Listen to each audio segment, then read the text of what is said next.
Probe panel recommends the sack of Efcc boss Magu as Buhari laments extreme corruption in Nigeria. The presidential investigative body set up to investigate allegations of corruption and abuse of power against Ibrahim Magu, the police commissioner and acting chairman of Economic and Financial Crime Commission (EFCC), who has been suspended, has recommended his dismissal. The panel, chaired by retired judge and president of the Court of Appeal Ayo Salami, presented its report to President Mohamed Buhari on Friday and asked him to appoint a new president of the EFCC in an interim position for 2 years. The panel considered that the president should also seek outside the police force in the order to appoint the next president. After receiving the panel's report, the president expressed his strong satisfaction that corruption has penetrated almost all levels of government and described the situation as the sad reality facing the nation. Femi Adesina, a senior spokesperson for the president, said that Buhari had expressed his regret in a statement entitled President Buhari, I want Nigeria to be among the countries that do not tolerate corruption but fight it. Buhari was quoted as saying that the stark reality of widespread corruption becomes poignant when allegations of corruption affect the leadership of an institution established to fight economic and financial crime. The president added that in the fight against corruption, no one is too big to fight, as no individual is big than the country.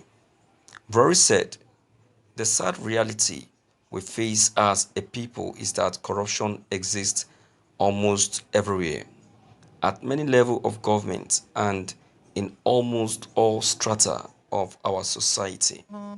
Aware of the threat corruption poses to us as a nation, this government has specifically focused on fighting corruption.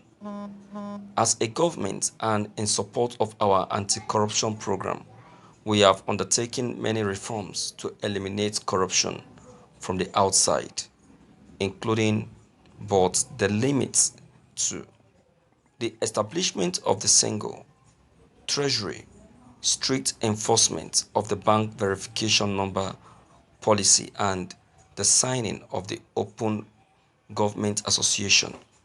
Much effort are being devoted to building and strengthening our anti-corruption institutions.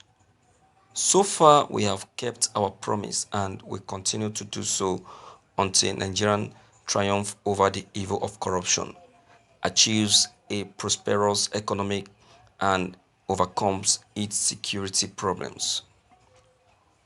However, the stark reality of widespread corruption becomes poignant when allegations of corruption affect the leadership of an institution established by law to coordinate and enforce all economic and financial crimes.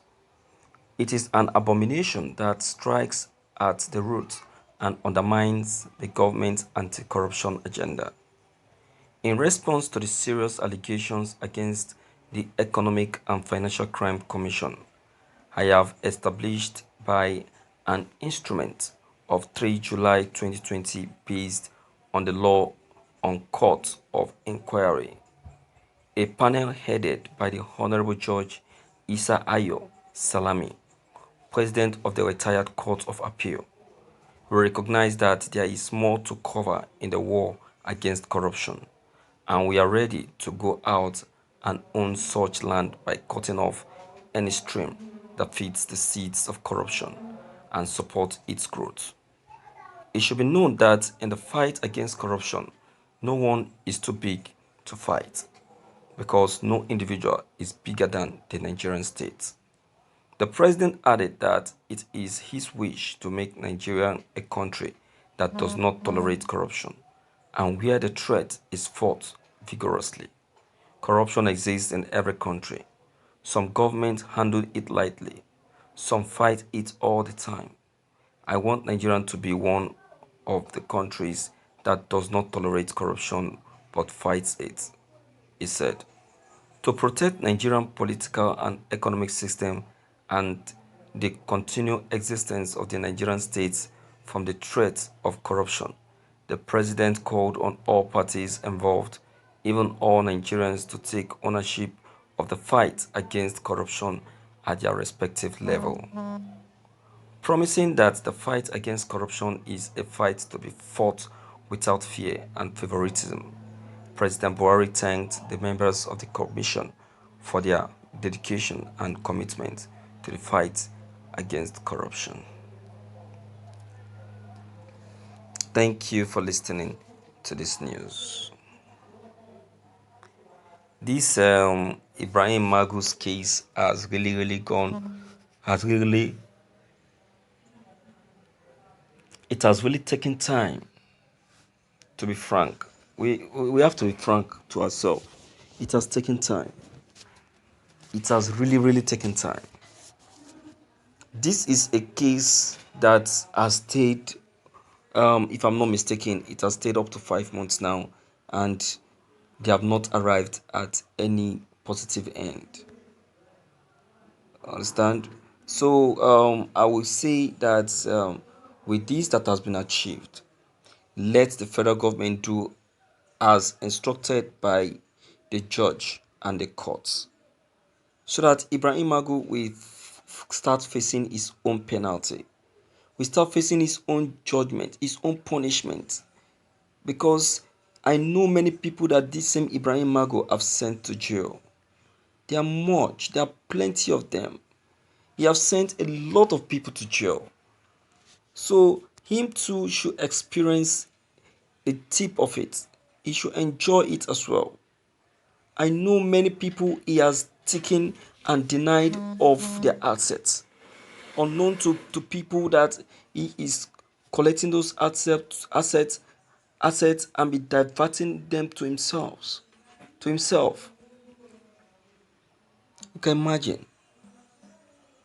So I will say that the federal government should take it up quickly now that a judgment has been passed concerning him.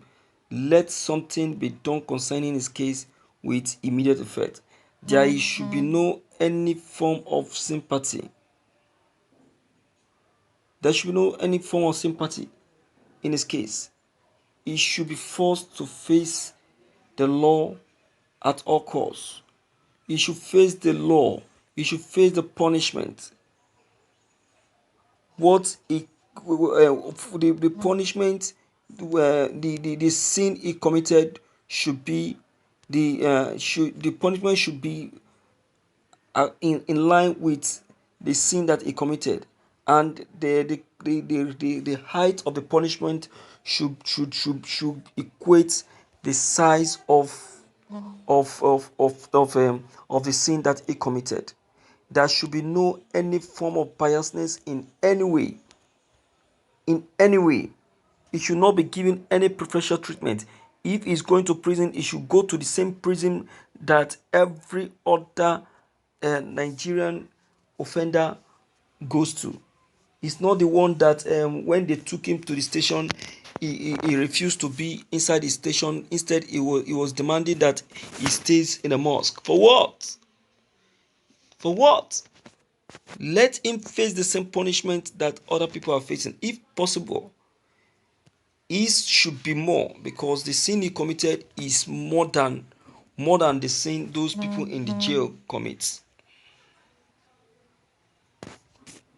You understand? So my viewers, having said all this, what's your take? Deem it free to leave your comment below the comment box. Click on the subscription buttons as well as the bell buttons to get updated whenever we upload any new videos. Thank you.